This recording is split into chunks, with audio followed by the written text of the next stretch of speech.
যখন বনচারী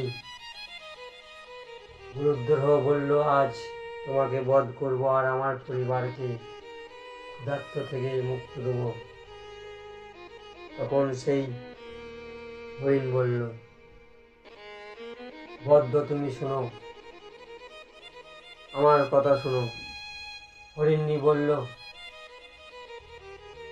আজ আমি ধন্য,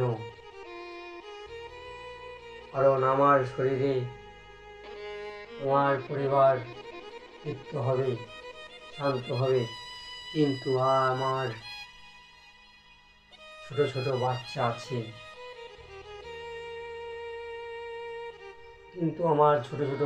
আছে, বদ্ধ শুনো, আমি সেই ছোট ছোট বাচ্চাদের তার পিতার কাছে রেখে আমি তোমার কাছে ফিরে আসব। কিন্তু সেই বদ্ধ গুরুদ্রোহ তার কথা বিশ্বাস করছে না, কারণ সে তার পরিবারের ক্ষুধার্ত মেটাবার জন্য পাপ পুণ্য লাভ সব ভুলে গেছে। যখন বেলপাতা ও একটু জল পড়েছে, তার মধ্যে একটু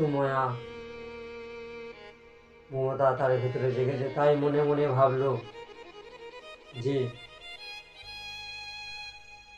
হরিণী কি বলছে ধ্যান দিয়ে শুনতে হবে। তাই হরিণী বলল, বদ্ধ শোনো, আমি তোমাকে সত্যি কথা বলছি, আমি ফিরে আসব।